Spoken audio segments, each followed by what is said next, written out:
All right, so we're live, back with the Trial and Error podcast. Brian and Fearless here. Today's episode, we're actually doing a follow up to last week's episode, which was about mission statements. And so this one is about branding and personal brands versus companies and kind of just getting into the weeds of all that. So that's what I got on today's episode. I'm Brian. Fearless here. All right, we're going to roll the intro and then we're going to get into this thing.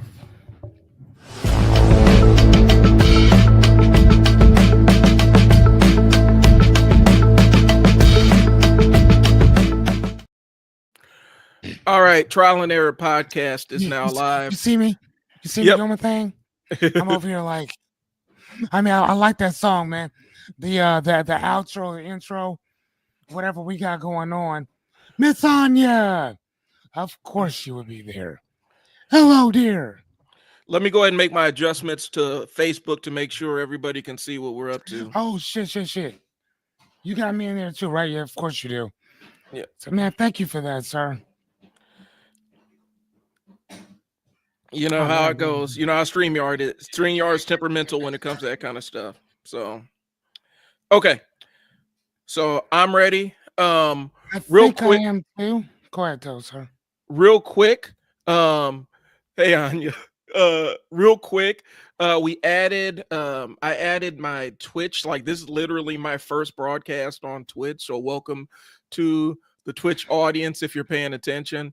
Trial and Error is where we sit down and get into the nuts and bolts of how to screw up and level up.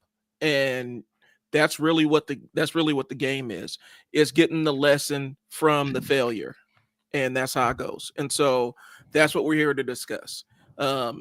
Fearless and I both have pretty expansive resumes regarding the trial and error thing.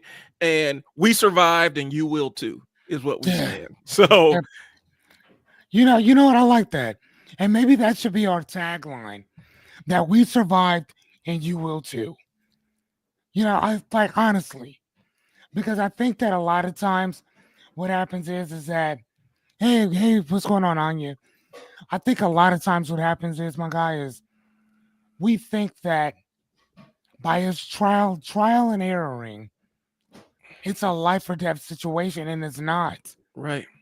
You know what I'm saying? Like, and that's so crazy to me that's where we take it, because we're so much of I'm just gonna put it out there. We're cowards when it comes to a lot of this shit. Like, we're scaredy cats, man. We soft. You know what I'm saying? And I was watching, I was talking to this dude, and one of the things, thank you, dear. One of the things that he was talking about was the fact that, like, man, he ain't got no money, he ain't got this, that, and the other guy was kind of coaching on. And I'm just like, dude, like, you ain't got no money because listen to the shit that comes out your mouth. Sorry. Yeah. Listen to the stuff that comes out of your mouth. Yep. Like, listen to what you're saying. Of course you ain't got no money. Of course you're living in squalor. Of course you're living paycheck to paycheck. Listen to what's coming out your... Listen to me. At this present moment in time, I got $300 in my checking account. $300. Dead ass. No joke. I saw that this morning and I busted out laughing. I have not been that broke since I opened 2 days in a bookstore. When I had, I think, $147 in my account. Opening a business where I started with like $30,000 in my account. Right. Gone. Wiped. Right? Because people don't tell you that part. And I took out a $25,000 loan. Gone, all of it. We can go into the bookstore and I can show you exactly what I bought here, what I bought there, what I got for this deal, what I got for that one, what I got for this over here, right? I didn't trip about that. Why? Because I knew I was going to make it back. I knew I'd make it back. And guess what? I did. I made that money back. So looking at my account right now, I'm like, $300. Like, damn, I'm starting off $150 $53 more than I was when I started the other thing. Now, I'm not gonna go into the other stuff that I got cooking, Right. those other things. I'm just talking about that one bank account that would have $20,000, $30,000 in it. Only has $300. You know what I'm saying? And there's nothing wrong with that. I fucking love that. Love it. Just saying, I just wanted to throw that out there. Here you go. You may have it. It is one of those things about, once you step out, and Fearless and I talked about side hustles, the businesses and all the other stuff. Once you step out onto the precipice, once you step out onto that ledge and that precipice, you have to be prepared for the boom and bust kind of season, and be prepared to deal with a bust season, or a bust moment, or a bust hour, or a bust day, and be mentally prepared and physically prepared to adjust on the fly. And I think a lot of times, we talked about it a couple episodes ago. People get stuck in this bill of goods, like, the success is immediate. I tell people all the time, it took me 8 years to become an overnight success. And a lot of times on social media, one of the things that we end up doing is we see everybody's highlights all the time, and we're sitting there looking at our throwaway clips, or our bloopers, and we're comparing our bloopers to somebody's highlights. And whenever you do that, what happens is you're setting yourself up to be in a bad position. So Mhm.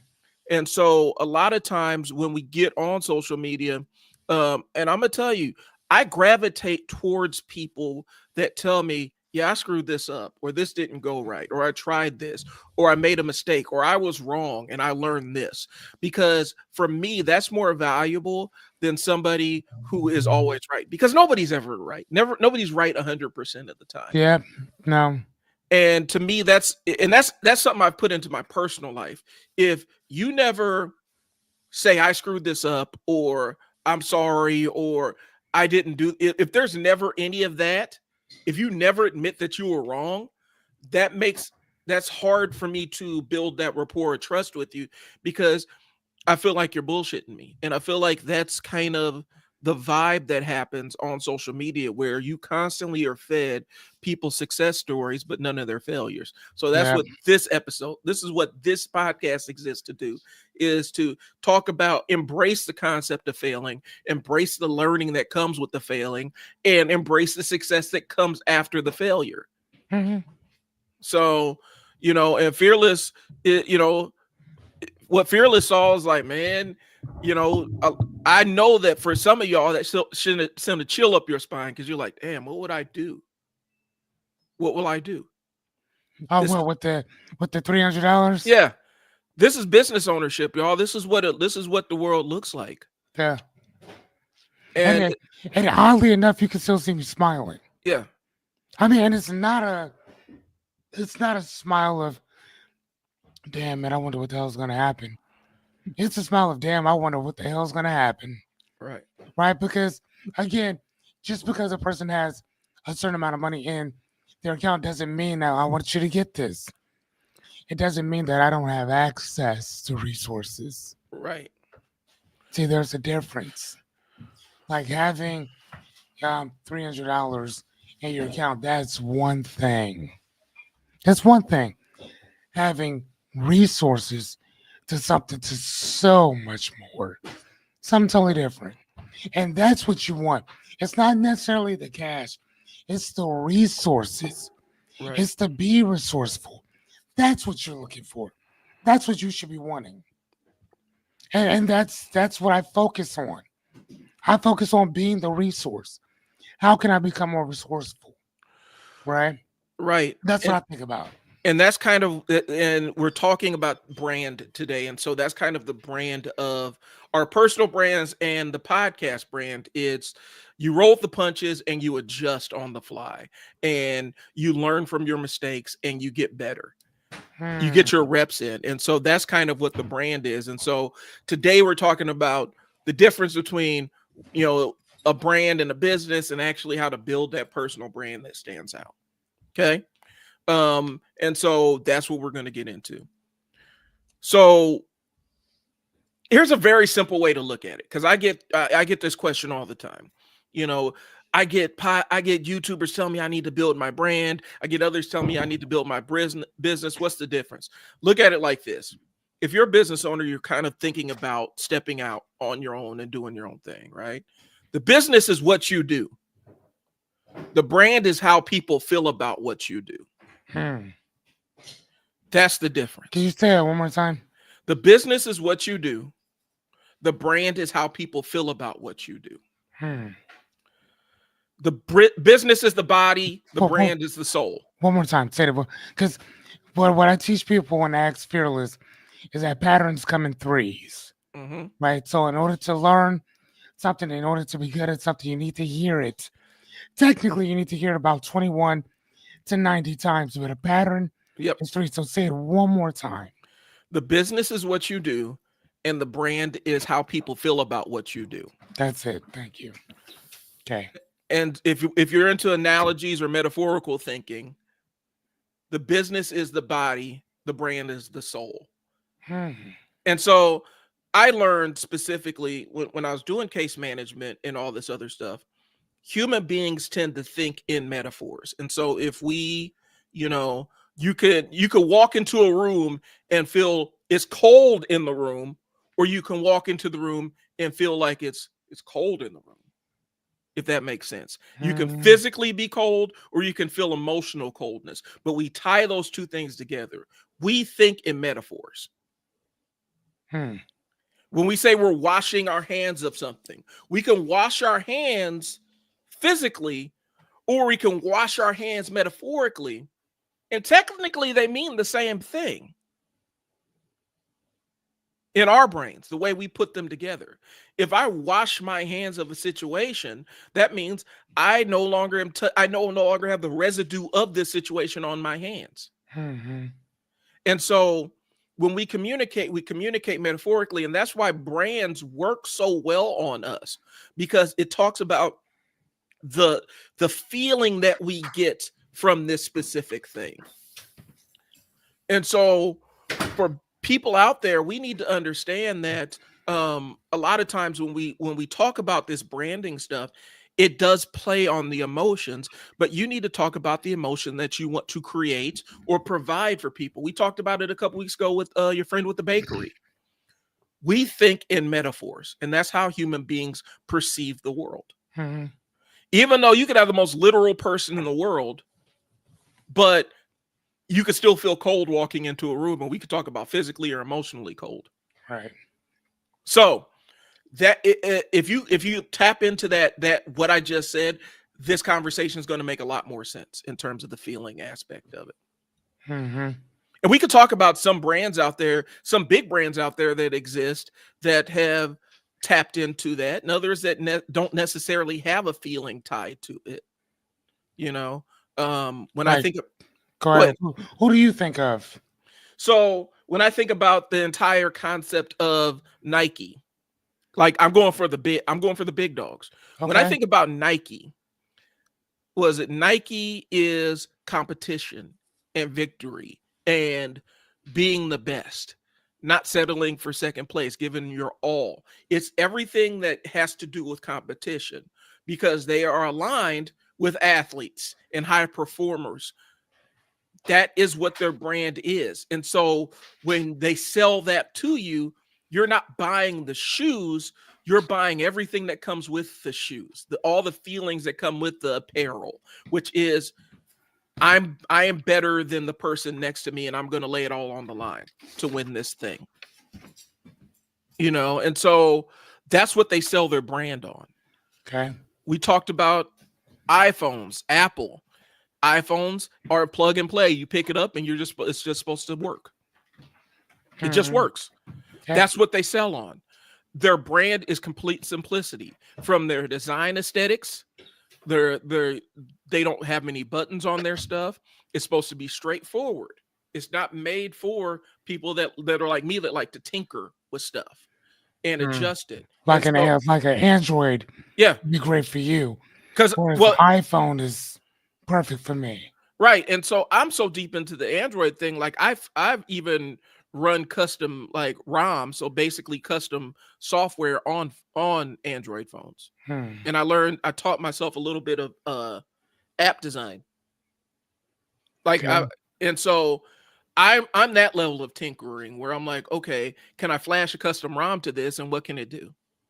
And that wouldn't work if I was in iPhone world because that's not what iPhones are built to do. Hmm. So Yeah, the you got to jailbreak an iPhone yep. for all that. Yeah.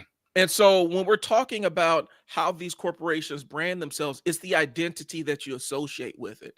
And you almost make it part of your personality if you are in the weeds or if you are aligned with the brand to that degree.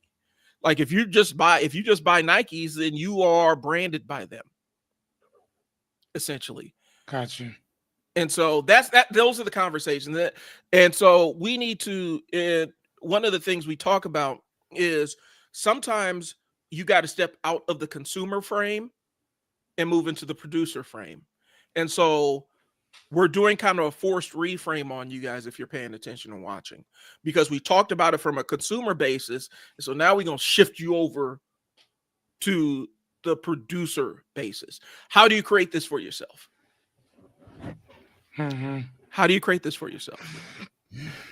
So, Fearless, Two Dads Bookstore, you have the story behind why you branded it that way. What's the story behind it? So I came up with a bunch of different names, bunch of different stuff, and my partner kept saying, "Nah, nah, nah, pin it."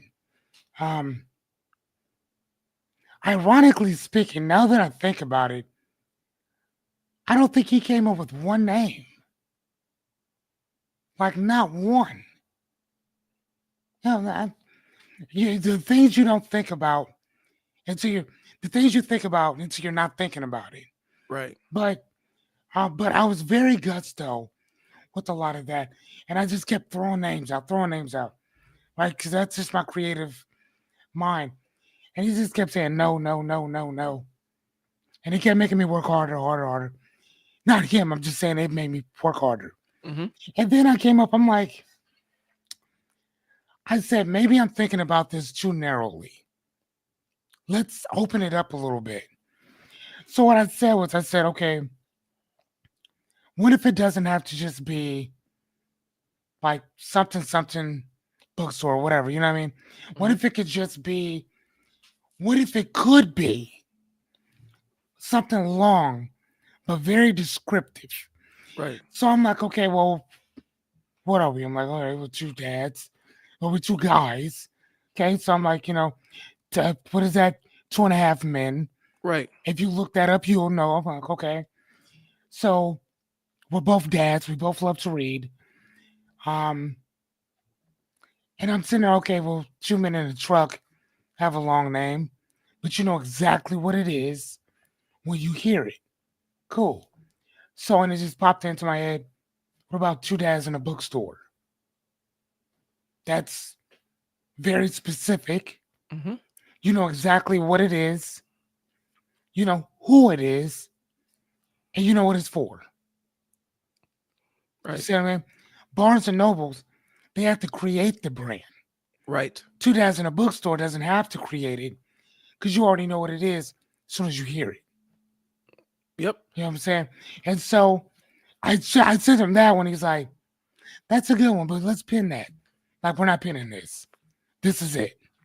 And I explained it like, dude, this is so much more than just a bookstore. It's two black fathers who love our kids, ideally, Mm-hmm. who love to read, and who own a bookstore.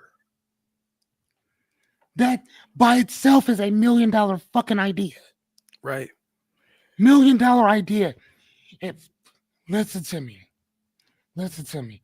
If we had ran that correctly, if we would have, if we would have rose to the expectations that I set for us, Brian, I wouldn't be talking to you right now. We would be on. We would be making circuits Yeah. all over right now. You know what I mean?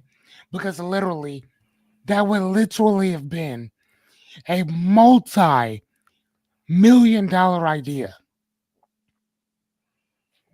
Just in which you name something. Just in which you name it. And then you keep the power. You keep the passion. You keep the purpose behind it. Man, there's nowhere that shit couldn't have went. Nowhere. Nowhere. There's not a company in Bellevue, Nebraska that could have went toe to toe with us. Not one. And we didn't even have brand new books at the time. Right. You know what I'm saying? That place could have been the place. The place, bro. Like off top. Stop playing. It would have been, oh my God. Well, Just and the saying.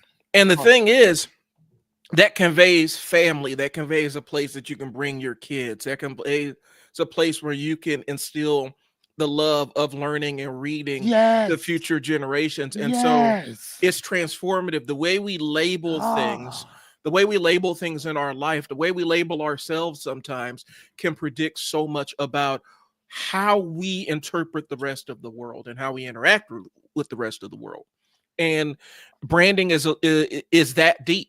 And so even if you don't plan on having a personal brand, develop a personal brand for yourself. Develop a yes. personal set, a mantra, and develop that within yourself so you can clearly identify who you are and what you stand for in the world. So you can be 10 toes down standing on your square when the world tries to push you off of the square. Mhm. You're clearly defined. So when we talk about this, it's deeper than rap. It goes deeper than just that surface level.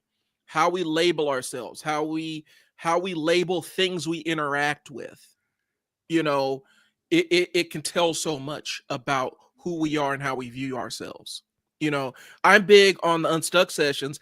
I'm an entrepreneur with ADHD. I don't let the ADHD define me, but it is a feature of my personality that I've had to learn how to work around and achieve success.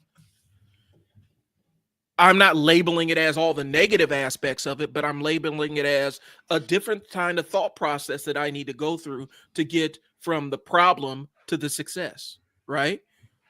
I put on the scroll, if you look on the scroll, it says if you have questions or comments, post them in the chat and we'll answer them on the stream. And the word of the day for us today is anchoring. Anchoring is okay. So and I'll explain anchoring real quick. It's a little bit off script, but it does tie into what we're talking about. No, it ties exactly into what Uh, we're talking about. Anchoring is when you walk into a store and you see a price on something. Before you walked in that store, you had no concept of how much that thing costs. You couldn't even approximate how much that thing costs. Say you see a leather jacket hanging on a rack, right? Before you walked into that store, you really have no point of reference or no frame of reference how much this specific leather jacket is worth until you look at the price tag. Once you look at the price tag, you make a decision on whether this is a good value for you or not. But you come in with no frame of reference. So when you look at that price tag, you have essentially anchored yourself to that price point. Hmm. And it's going to be expensive or inexpensive relative to your desires for it, relative to your pocketbook. And so since you didn't have a frame of reference before, and now you have a frame of reference on how much you think this is, how much it is, now you make an opinion about it. But here's the thing: anything could have been on that price tag when you walked in. Any number could have been on that price tag. So when you walk in and anchor yourself to that price point, that's how you comparison shop against other leather jackets that are in the store. Hmm. And they're all going to be more expensive or less expensive, and you're going to make your value judgments on it. So the concept of anchoring is I didn't have a frame of reference before, and now I do. And that's how these labels and these brands work. This is how your personal brand, your personal mantra works. You define what values you're going to be anchored to. And then once you anchor yourself to those values, everything around you and in your world will be compared relative to those core values that you've anchored yourself to. Hmm. So that's kind of the concept. And so that's the word of the day with anchoring. And so the challenge for y'all is, um if you have some idea, or not idea, if you have values that you think you've anchored yourself to, drop them in the chat. What values have you anchored yourself to? Hmm. So I uh, like that. so the reason why I asked Fearless to tell the story behind the brand, because storytelling is crucial. Okay, we just talked about it. Humans remember stories and not statistics and not features. They remember stories associated to personal brands. Okay, we talked about it with Nike. They have their specific story about victory and how they came to be, and they were kind of the underdog status. You can watch the entire thing about Jordan Brand and how Jordan Brand helped elevate Nike to the place it is now. Okay, there's a whole story behind this. So think about it like this: you have a brand that you love. What about their story makes you feel something? I'm not the brand guy. Like, I'm not like the big corporate brand guy, but I am personal with mine. You know what I'm saying?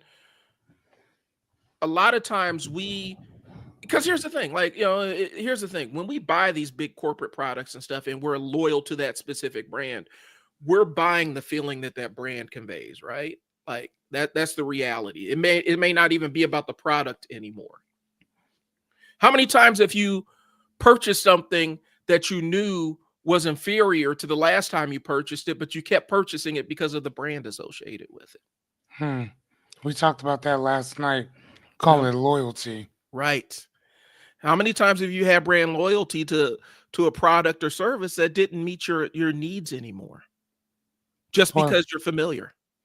right, yeah, just kind of like Jordan Mm-hmm. type stuff or whatever. Like, yeah, it's funny. Like, I have a whole closet, 23 pair of Jordans, brand new, Mm-hmm. still in a box, and I still walk around in my Skechers. So it's like, you know what I'm saying? Like, Right. and again, like, and it's crazy because the majority of my Jordans are all retro, so just different colors or whatever. But it doesn't. I don't know what's the kids say. It doesn't hit like it used to. So, okay, we're talking about Jordans and Skechers, right? You got your Jordans in the closet, but you walk around in your Skechers. What's the Yeah, story associated with Skechers? What do you anchor? What values do you anchor to Skechers? comfortability, Hmm. comfort, and not only that, they're quick and easy to put on, Right. and not only that, they're cheap too. Cheap, comfortable. They're okay on the eyes, I guess. Hmm. I could care less, but you could do anything in them. You can't do anything in a pair of Jordans. Right. You know what I'm saying? You can't go walking.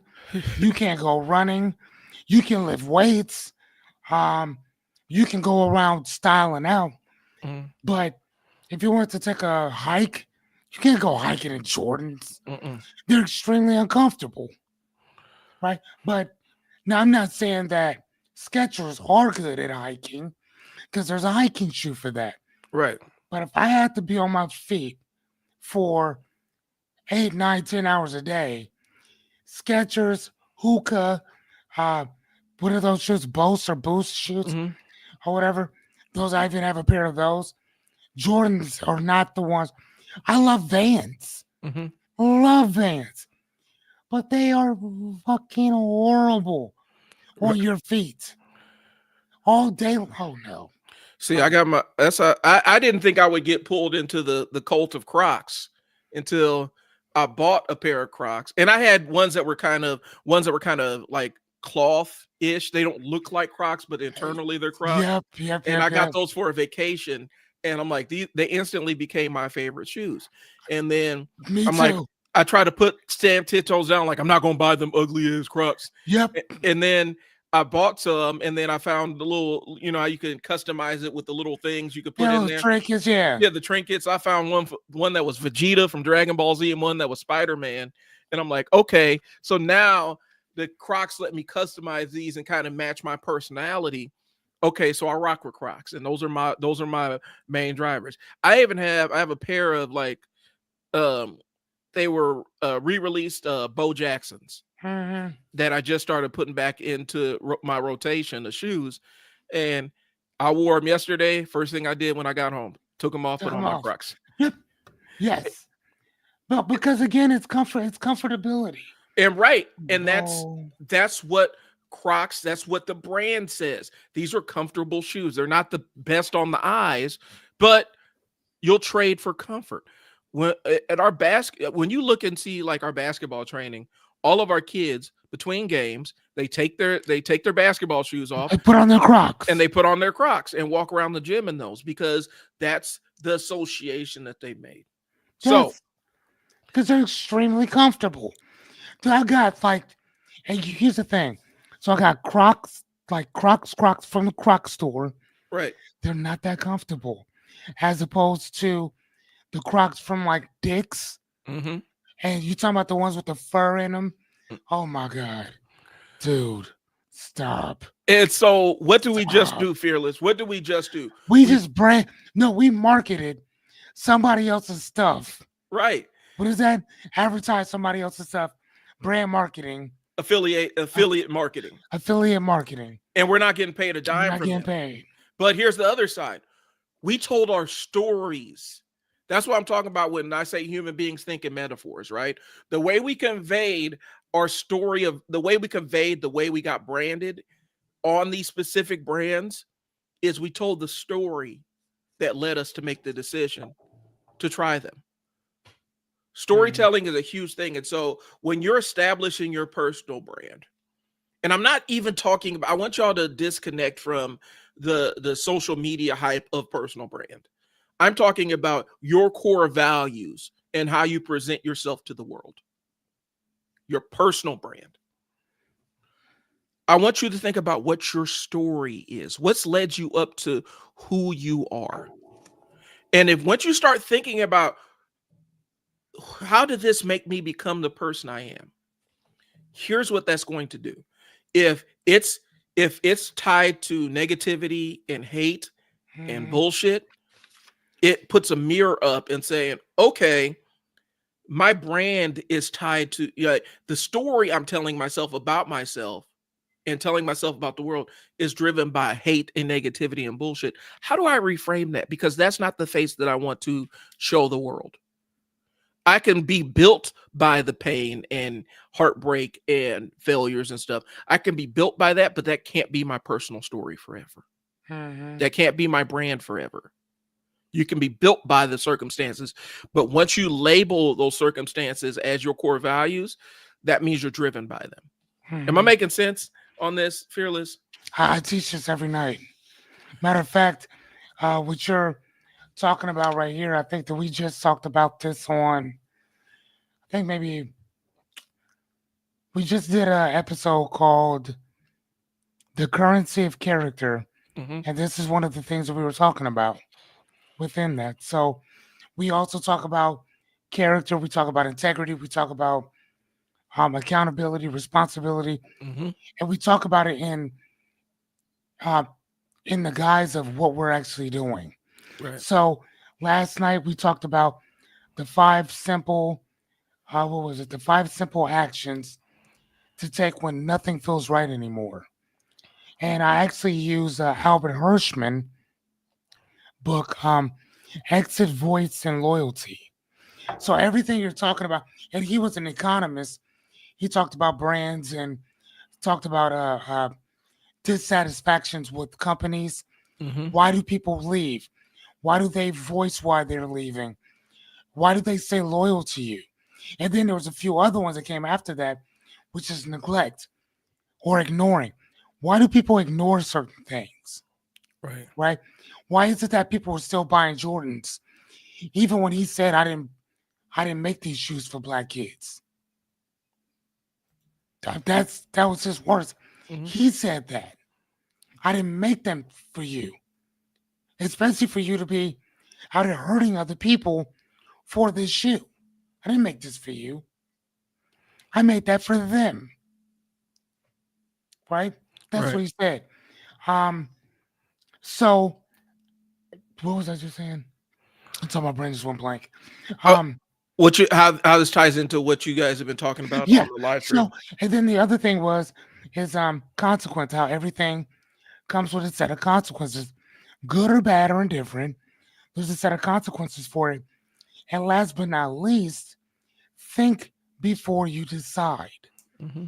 Before you jump off that proverbial cliff, think about have you done everything?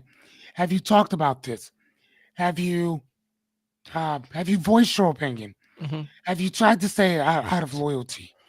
Have you just ignored what was going on before you decided to walk away?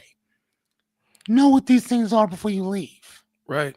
So yeah, no, I wanted to show you something Okay. real fast. Let me share my screen with you, Hey, and I'll go ahead. can I throw in one thing while you're pulling it up? Sure, it's already Um, here. all right. In reference to our podcast, in reference to what we're talking about today, I would also throw in: does this align with the person I want to be? Dude, bro, you gotta listen, man. Y'all gotta show up to our stuff. So this right here, this shoe, Charles Barkley. Hmm. Okay, I wanted this shoe forever. When I tell you forever, I mean forever. When this shoe came out, it was black, purple, and white. Okay, the red they just kind of threw that in there. I wanted these shoes forever. You know how old I was by the time I finally got a pair of these shoes? How old, bro? I was 44. 44. So 2 years ago, I bought these shoes. Boy, I've been wanting these things forever. I buy them. They're my size. Guess what, Brian? What's up? I can't fit them Oh wow. because my feet are too fat. Think about that. Think about so when you say that this is what I want out of life, this is the type of man I want to become, you better try that goddamn shoe on because, and again, just saying that this is what I want ain't good enough. You Hmm. got to know. Yeah. How do you know? You know what I mean? So again, if I'd have just found one and tried it on, I'd have known years ago that your fat ass feet can't fit into those. You know what I'm saying? Like at all. And that sucked. Right. Because now I had to send them back and go get a new pair of something else. But these are the shoes that I wanted. And I spent all that time wishing for something. Just, I mean, I still could have bought them, which I did, but I can't fit them. So now what do you do? Yeah. And that's what we talk about. Um, in our thing, and real fast, let me show you something that, again, talking about what you were talking about. So this is what I show people whenever we're doing our Axe Fearless at night, because it's live coaching, Q&A training, as well as training, Hmm. and just asking questions and this and the other. But as you can see, this is my top five. Top five are my top five values in my life, right? Right. So my son comes first, reading, writing, teaching will come directly after that. But number three, stay solid in my principle and character. So that means I got to know who I am and what I stand on. Now, here's the thing about that, right? Because I'm going to go back to what you just said. I teach this every night. The Hmm. very next thing that I teach you is a constitution, which is a principle, set of standards, set of guidelines, a set of rules and regulations um, that you live by. This is a constitution that is mine. The first few are things that I stand on. Number one And this aligns with my top five. Think about, look at that. The first one, be the best father that I can be. That's number one. Number two is stay calm and stay solid in my character. See, I know what that means. Somebody else reading that may not understand it. Number three, fifth, I'm not going to go through all of them. I just want to show Mhm. you. Fifth, which is always seek knowledge. Always be asking questions, right? The fifth is figure it the fuck out for the most part. Mhm. But my personal favorite is this one right here. Lead by example, even if I'm alone. Even if I'm alone. So that's a constitution that I stand on. This isn't the American Constitution, although I am American. Mhm. This is my Constitution. This is what I stand for. So, like I tell people, it's one thing for you to sit and try to tell a person, uh, this is what I stand on, this is what I stand for, these are my beliefs, these are my values. It's something totally different to write this shit out. It is. It's something totally different when I say, hey, can I see? And that's what I have here. You know, if I was a police officer, I'd say, if I pulled you over, I'm gonna ask for three questions. I'm gonna ask you three things. Brian, you have not been to our thing lately. If I was a police officer and I pulled you over, what am I gonna ask you for? In real life, Real life. you're gonna ask for license, registration, proof of insurance. From state to state, city to city, north to south, east to west, they're all gonna ask you the same question. Mhm. They're all trained to ask you the same thing. As a life coach, before I start working with people, I ask them three questions. Number one, what is your top five? Okay. Number two, what is your constitution? Number three, what is your personal pledge to yourself? What is your personal mission statement?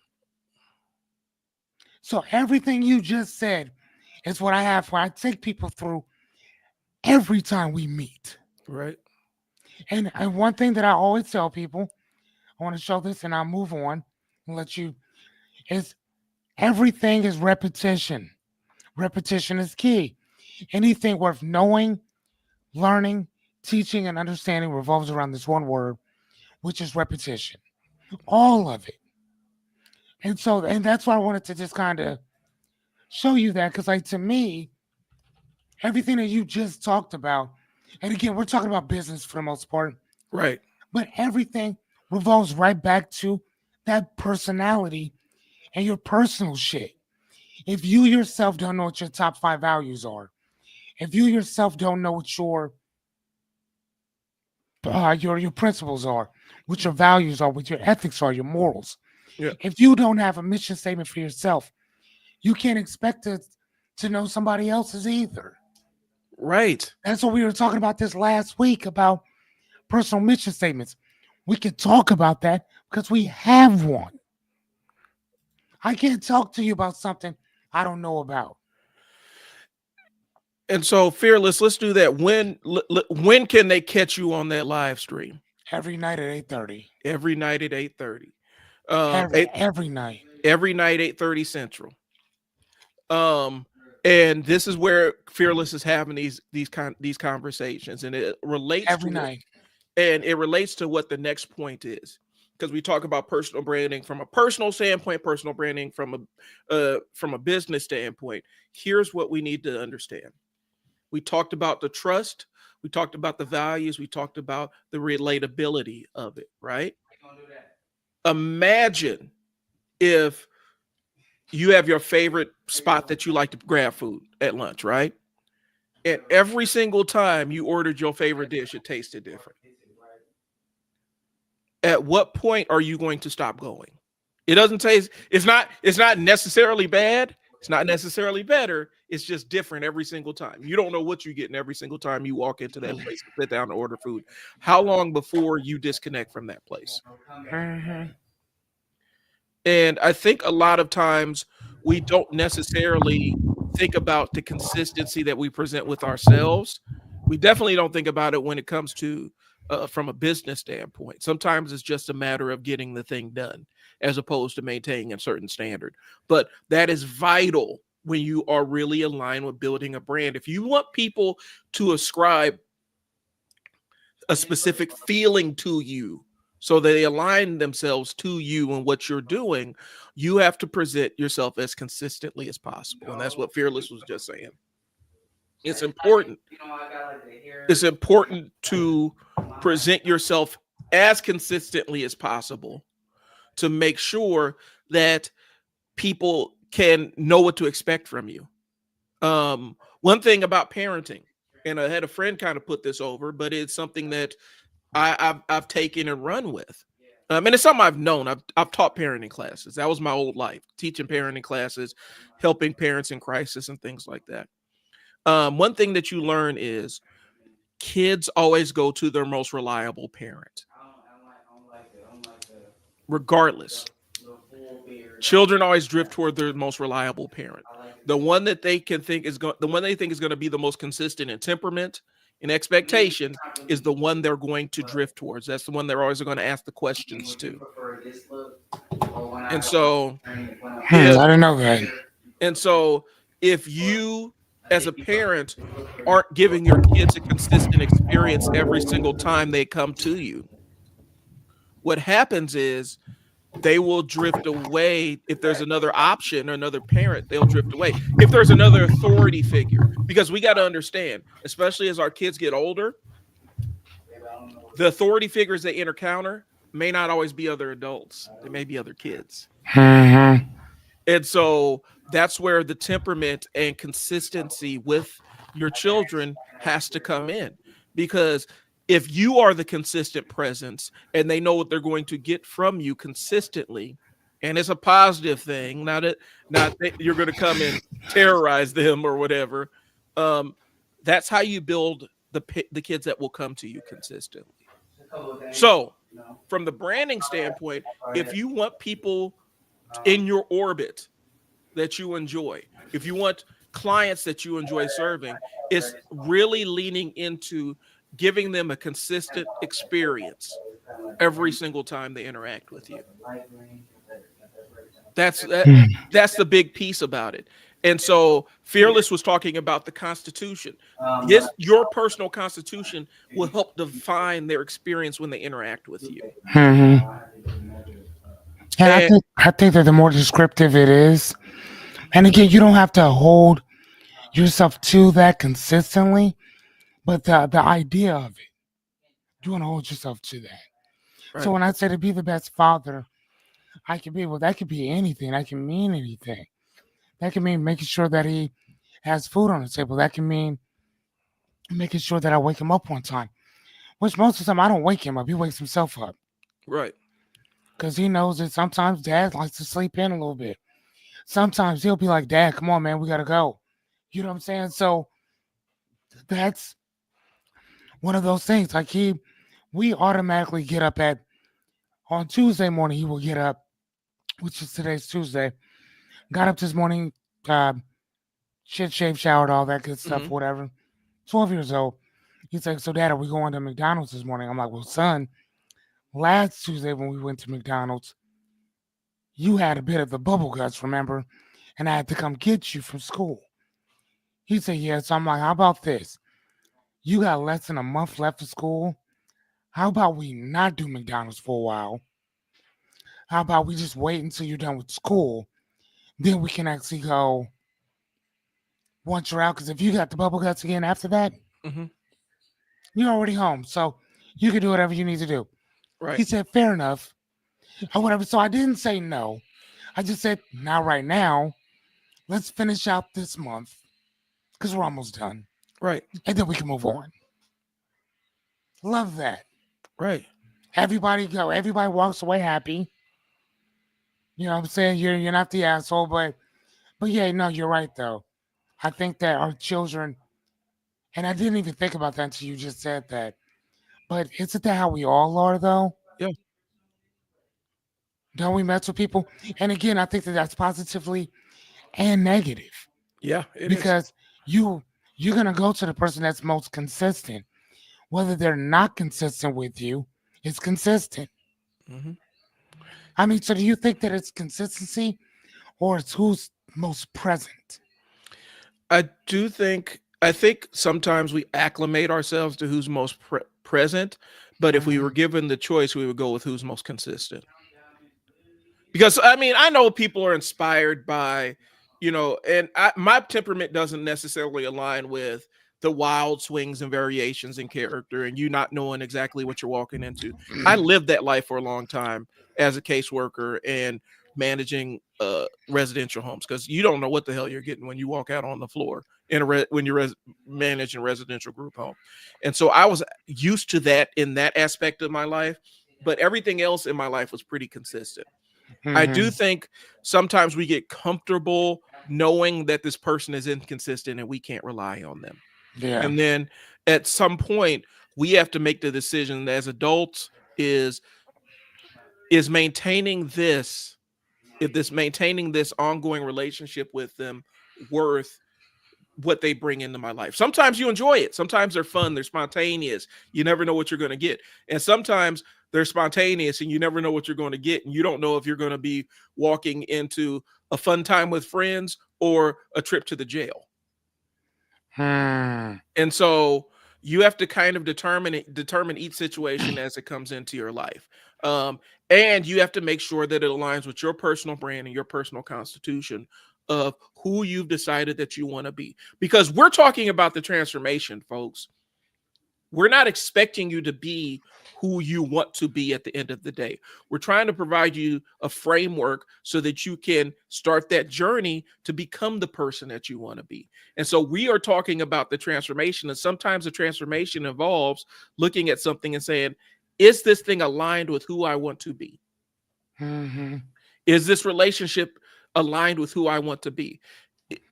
Is it adjustable? Because sometimes you can adjust the nature of a relationship just by standing firm on your square and saying, this is what I believe in. And I'm only aligning with people that are on the same mission. Hmm. Are you on the mission with me? Do you value our relationship enough to go on this mission with me and go on your own mission of discovery about who you want to be? I love that. And I think a lot of times we don't necessarily do that. We want to change our circumstances without changing the people that drift around in our environment. We want to establish a personal brand, but it's not really a personal brand. It's just a bunch of words that we've decided to say about ourselves. But we don't live it, we don't embody it. And because we don't live it and we don't embody it, there's a misalignment. And you're always going to feel like something's out of place when it's misaligned. I've taken jobs where it was misaligned with who I wanted to be as a person, and I never felt satisfied with the job I was doing. I've taken clients that didn't align with who I wanted to be as a person, and I was never pleased with the quality of service Hmm. because there was a misalignment. Sometimes you got to stand on your square and take the part that sucks about that and saying I need to disconnect from this thing. So I know that was a multi-tiered answer to the No, I love question. that. I love that. Man, I'm sitting here writing everything you said down. You giving me ideas about next classes to have. So yeah, I love it. So we talk about the emotions that go into it. And a couple episodes we talked about the life force 8. And so I might have to bring that up. If you weren't in tune with that, the life force 8 are the 8 core drives that we have innately as human beings. Um, and how that plays into things that are marketed to us. And so I need a second to pull that up. Yeah, please do. Um, actually, yeah, the life force 8, let's see. I got to see if I have it actually on slides. I don't necessarily want to pull up the slides, but you know what it is. Oh, pull it up, man. Hey, do you have you should create a cheat sheet like I do. Okay. You know what I'm saying? So then, do you know what I mean? Yeah, I Cheat know what you sheet? mean. Yeah, I love my cheat sheets, dude. But They're great. the life force 8 are the core drives that are innate within human beings. Okay. And it's a way of marketing. It's a specific way that we encounter as clients and consumers, but it also is a way that brands market to us as well. Yeah, And you have that so, in the slide, right? yep, I have that in the slide. So, and my slides, Fearless knows my slides are pretty generic, I straightforward. love it though. I love it though. So I will show you this, and then we'll have the conversation about how this relates to personal brand. So let me pull up Life Force 8. Hey, you already sent me that though, right? I sent this one to you. So Life Force 8. Okay. And so a lot of times when we see ads and see things on television specifically, but also in print, there are specific ways and there are specific things that are kind of laid out, and they tickle certain emotional responses, if you will. Okay. And so the first one is going to be survival, enjoyment of life, and life extension. So these are going to be like ads for medication, health foods, um, insurance ads fall into that. Okay. But also insurance ads fall into another one that we're going to get into. Okay. Enjoyment of food or beverages. This is pretty straightforward. They show you the big frosty mug of soda. They show you the burger that may not be real, but it looks real. You know what I'm saying? These are things where they're showing you the feeling of enjoying food. Okay. Fine dining, fast food, things along those lines. But it also Sensodyne, toothpaste, so you can not so that you can your teeth don't hurt when you eat ice cream. Dental adhesive so that your false teeth don't come out when you're enjoying food. And so that's another part of Life Force 8. Freedom of fear, pain, danger. This is insurance. It's also security systems, self-defense systems. Okay. Um, Anything about protecting your home or your family falls into this. And so all you got to do is just tickle that aspect of it. You're adding it to it. All right. I'm just saying, man. I'm sorry. Yep. Sexual companionship. So these are going to be dating sites. This is social media, but there's also cars. It's also clothes, weight loss medication, diets, all this stuff that makes you appear better to client or potential mates. Oh, So anything that falls into that aspect is going anything that improves it where you think that you're going to get some play off of it. That's kind of what gotcha. sexual companionship is. Okay. Okay. Comfortable living conditions, furniture ads, Stanley steamer carpet cleaner, things that come in and make your environment more comfortable, cleaner, safer, a happier place, but also like Home Depot. And you want to build that deck. Okay, this is how you get started on it. Anything that makes your living condition in your world more comfortable. Okay. I would also include luxury cars because we spend a lot of time in our cars. And so when you see these ads in the luxury cars, you see the ad with Matthew McConaughey, I think it's Lincoln. He steps in there, the smooth leather seats, Okay. the contours of the car, the way everything's laid out, the controls and everything to really convey we are making this experience as comfortable as possible for you. Okay. Be superior when keeping up with the Joneses. Okay, so Mhm. this is what we do with Coach Mo Athletics. We lean into that. We build better athletes. That's what our motto is. And so we want to build athletes that are better trained and more disciplined than the athlete standing next to them. Okay, but also we're looking at wearable tech, smartphones, sports, cars fall into this. Diet products fall into this. Some of the sexual companionship stuff crosses over into this. Okay, cosmetic surgery, things along those lines. These are things that will even exclusive. Like if you have a home in an exclusive neighborhood, things that you can show off to other people to show that you are living life in your mind materially better than they are. Okay. That's something that you can sell to. Okay. Care and protection of loved ones. This also is life insurance. Baby products, safety features and vehicles. Okay. Again, it's still home surveillance equipment, cameras, all of these things, baby monitors, all of this stuff falls into care and protection of loved ones. Social approval, social media, stuff you see on social media is about social approval. Mhm. Also video games, because now we have an entire social element to playing video games with one another, but also luxury products where kids were talking about getting picked on if they don't have the iPhone, right?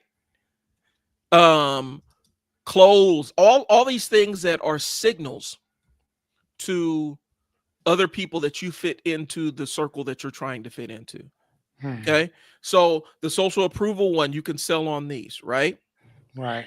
And so those are the main ones. And then there's secondary ones that we're not necessarily born with, but we learn through life in most cases. So to be informed, curiosity, cleanliness of body and surroundings, efficiency, convenience, dependability or quality. Um, I have specific feelings about the dependability or quality still, but that's why it's a secondary trait, because a lot of times that isn't a great pitch because everybody talks about how dependable they are. You got to express that one. You got to show it. Expression of beauty and style, economic profit. That's a big motivator, and bargains with your sales. I would argue that bargains and sales are, from a business standpoint, are probably some of the uh, weakest points to sell on, because it becomes a race to the bottom. If you're just, I'm cheaper than everybody else, that's not a great selling point, because all you're going to get is low ticket offers, and people aren't going to necessarily see the value, because we don't always ascribe value to cheap or inexpensive. So those are the Life Force 8. One thing I missed out was political ads. Political ads fall under freedom from fear and danger. Gotcha. That's why they're so evocative. That's why the imagery is showing, the negative things and the negative outcomes are going to be created if you vote for this candidate or that candidate. It's probably one of the most primal ads that you're ever going to find is political ads, because they don't have to be logical. Matter of fact, being logical actually hurts them. Making logical arguments actually hurts their effectiveness. It's all primal fear. And it's kind of an insidious and ugly thing if we're being 100% honest about it. But that's a really, like, the core, the ugly side of human nature is what those ads are meant to tap into. Okay. And so that one, I've done an entire 30-minute episode about that on another channel. But there's something very primal about political ads. And so when you watch them, you can learn a lot about human nature by watching the ads that these people come up with. Because when they create political ads, this is involved with, they bring in behaviorists, they bring in psychologists and all kinds of other stuff to tap into what can we do, what color palette can we use to inspire the most fear, most distrust. So there's a lot that goes into that piece of it. But yeah, I wanted to touch a little bit on the Life Force 8. We did, our marketing episode was a deeper dive into this, our first marketing live. Yes. So if you want to go back, it's on the YouTube under our lives. Go back and you can find it. So, all right, I'm gonna go ahead and stop sharing here and get back to my screen. So, we picked up a few viewers here. Let's go. What? Right. Yeah. Love it. So, well, I don't know who you guys are, but shout yourselves out. Yeah. Do you guys have say what's up? Yeah, what's going on? What do you guys want to learn about personal branding that Fearless and I can discuss on here? Like, this is interactive. We just don't want y'all to sit here and absorb it. We want y'all to jump in here with questions and stuff, because it adds value to our show, adds value to the people listening if we can answer questions, because you never quite know if your question is somebody else's question in the audience. So drop it in the chat. Yeah, for sure. I don't know if my girl Renita is still here, but she is a business entrepreneur like I've never seen one, man.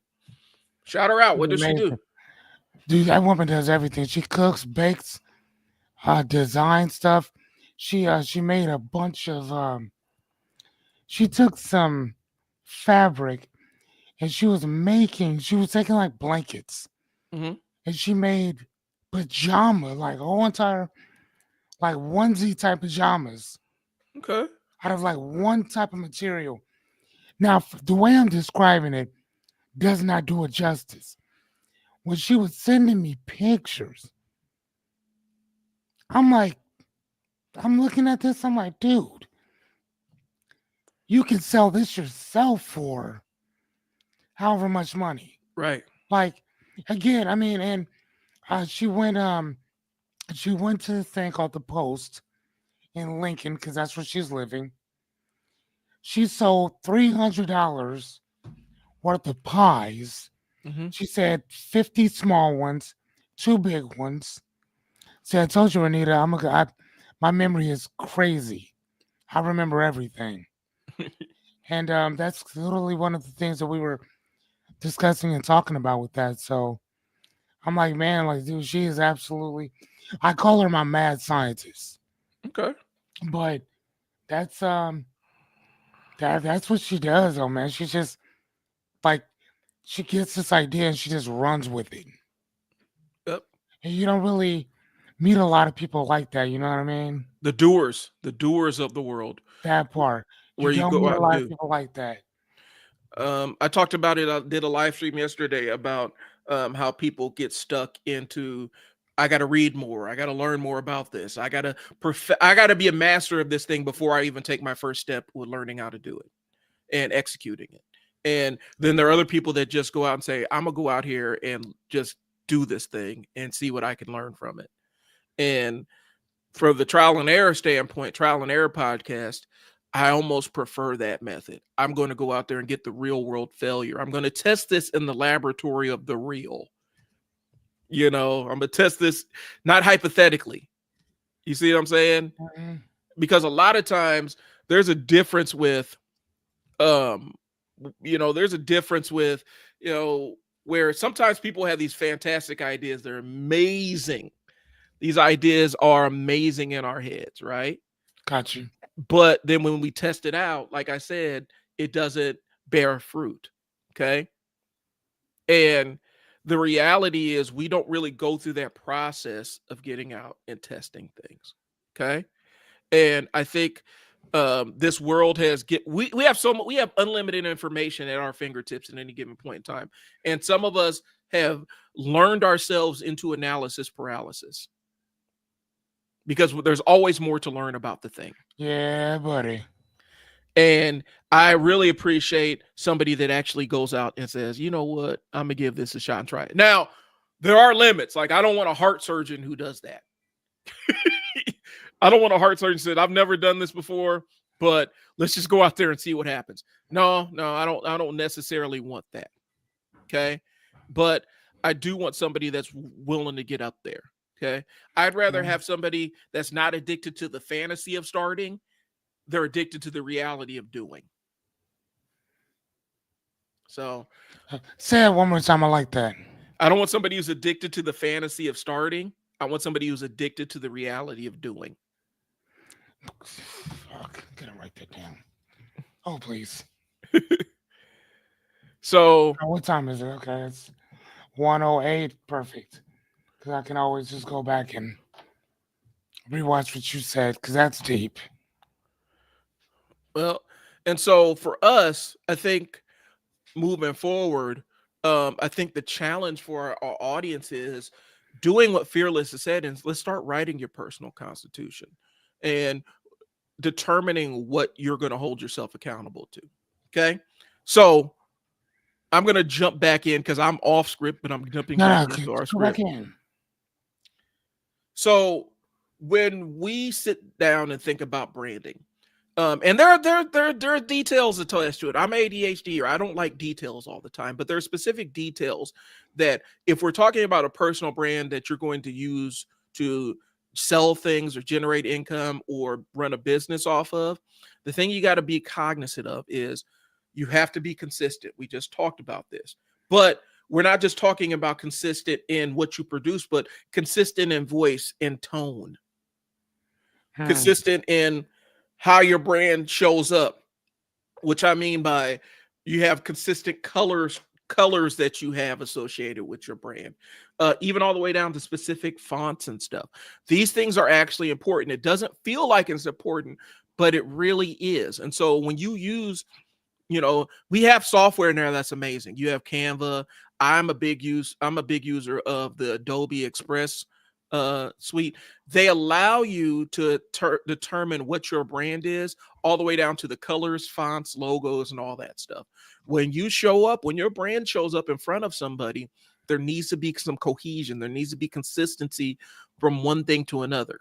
Okay. Mhm. This is why major corporations, they will spend, if they're doing a rebranding effort, they will spend tens of millions of dollars to implement it, but to also make sure it's not too far of a departure from their established audience, right? Okay. And one thing I've seen is, Chris Doe, listening to him, and his advice to younger designers is, one of the things you got to understand is when you step to these big corporations and you can design logos, you're amazing, you're great at these branding kits and all that stuff, you represent a threat to them. And the reason why you represent a threat is because you're the threat of doing something that's too new, too cutting edge. Mm-hmm. And you could end up, in their mind, costing them millions. For those that are old enough to remember the new Coke, remember New Coke and Crystal Clear Pepsi? You remember those things? I do. Those were rapid and vast departures from the established brand of those major corporations. And it was a big deal where people like, the new Coke is terrible. And hindsight being 2020, I don't even think the new Coke really tasted that much different. They just called it New Coke, and people were so negative towards it that it created the entire classic Coke line that we see today. Right. And so it's showing up and being consistent in your personal brand, making sure all your stuff lines up, your colors, your logos, font you use. Okay. But it's also because of that trial and error that they says, you know what? I mean, you know what I'm saying? The classic Coke Mm-hmm. has still to this day outsold everything that they've done Right. because, let's just go back to the old time. Let's go back to the way that it was. Here you Uh-huh. go. So I mean, so that brand, their that logo, that everything is now just classic Coke. And think about it though, because they've done New Coke like 20 different times. They just didn't call it New Coke. They say this is vanilla flavor Coke. Orange vanilla Coke. This is orange vanilla Coke. And so, Zero sugar Coke. yeah, they've rolled out a lot of brand names, a lot It's of still different. classic. It's still classic Coke. So they were able to pivot back in to, what brought them to the table. Okay. Right. Um, Here's the thing, for creative people, our drug is novelty. But when you're Hmm. building a brand, novelty is not always the best thing. Right. You need you want something that's extremely consistent. When you go to McDonald's or Burger King or Wendy's or wherever, you know that their food is going to taste exactly the way it did Right. 3 weeks ago or 2 days ago when you were there. Right. You don't want them actually adding. The only thing that you can say easy on the onions Yeah. or no onions, but that burger and patty and that cheese is going to be exactly as it was that last time that you ate it. Yeah. Miss Onion said agreed. Thank you, sweetheart. It's Miss about Onion locking said in. agreed. It's about locking in. I mean, let's be honest. There's a level of locking in. Once you determine what your brand voice is, your personal constitution and stuff like that, now you need to lock in and have the discipline to stay consistent with it. That's it. Uh, That's it. you can let people see your behind the scenes process of how you create the thing, and that will endear people to you, but you still want to show them how you stay consistent. The thing I need to express to y'all, and I talked about it with marketing, you need to serve a niche pretty deeply before you try to serve everyone. Mhm. And a lot of times people think, if I focus on this one segment, then I'm gonna miss out on all these opportunities, right? That's not the case. You find new opportunities within that niche to serve. The example I constantly use is, if you're a personal trainer, right? and your target is women, then that's who you train. But then you can niche down and say, I train pregnant women. Raise your price a little bit. Focus on what you're doing. Okay. You niche down a little bit more. I serve, I actually help train pregnant women who have high risk pregnancies. And I work with doctors to come up with exercises that could benefit them. How about Now, now you're right? now you're in a deep niche where there's nothing but clients to serve, and there's not a lot of people occupying that specific space. Okay. Matter of fact, let's go a little deeper than that. Okay. I train pregnant women. Okay. Hmm. High risk pregnancy. Okay. With a lazy eye. That's even more. Yeah, That's even, you know what I'm saying? Like, you know what? Lazy eye pregnant women need love too. And they need training. Right? right. So again, or or women with club foot. I don't know what it is, but the more specific, better off you'll be. Every time, and from the business, and I know we don't like to talk about the sales and business side of things all the time on here because that can be pedantic, that can get really boring real quick. But every time you niche down, your price goes up because you're a Hmm. specialist. Right, just like a heart specialist. I mean, and just to kind of give you guys, um, what's the word I'm looking for? A juxtaposition, if you will. Hmm. Um, I'm looking for a small, short fucking word, and that's the first word that pops into my head.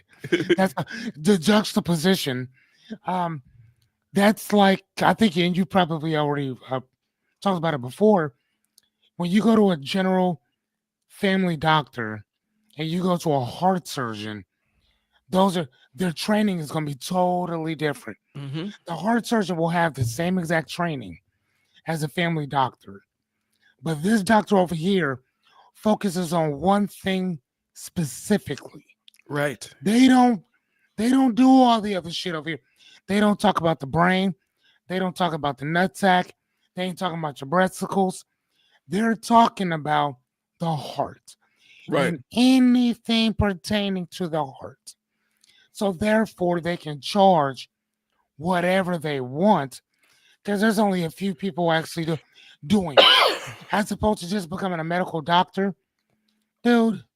Come on, man. Anybody can do that shit. Right. I mean, I'm not saying anybody, but the likelihood of a person being able to do what they do, It's a bigger population of people bigger that are population. able to So I'm go through saying medical school. a midwife can do what you motherfuckers do. Just throwing it out there. So the idea is this. Um, yeah, those. I accidentally I clicked the love thing. that. Love Um, it. the thing is, you guys, it's about as you specialize, you start drilling down. And a lot of times we think we're taking opportunities off the table when all really you are making yourself perfect for somebody that's looking for you. You're making yourself the dream service, dream client for the person that's looking for you.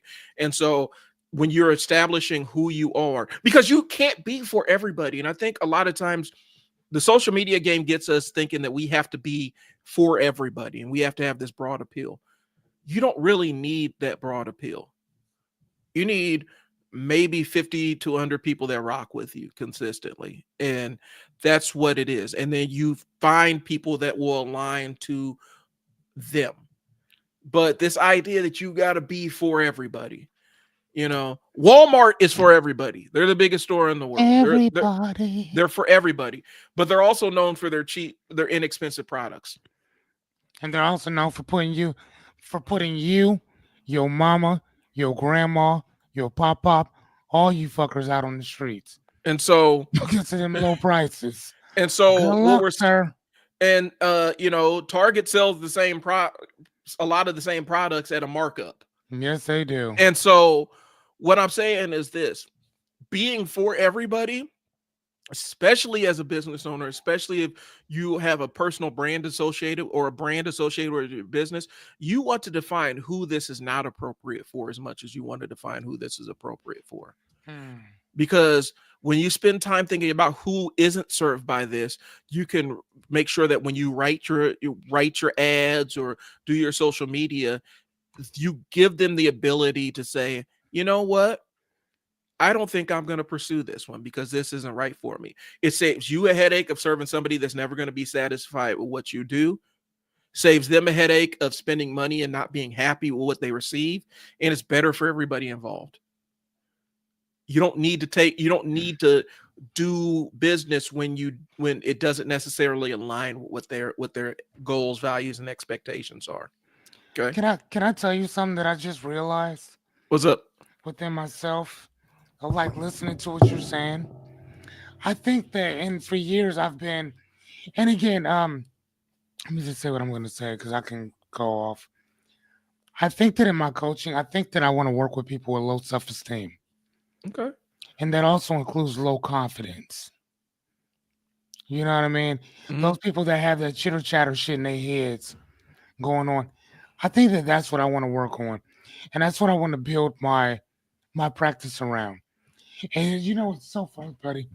You know, it's so funny because I never even considered that until hearing you talk about breaking things down. It's so, you know what I'm saying? It's like that's something that's very low, very specific.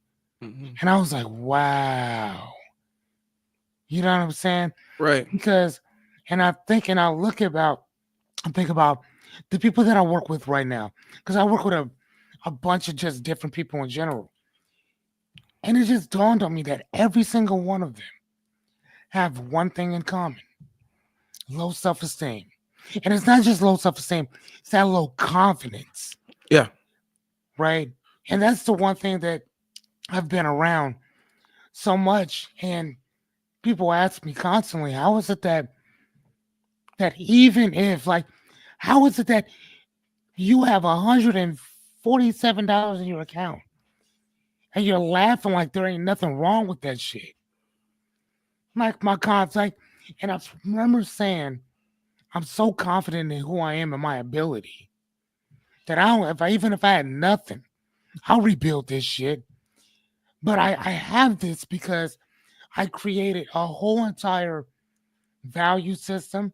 I created a whole entire constitution.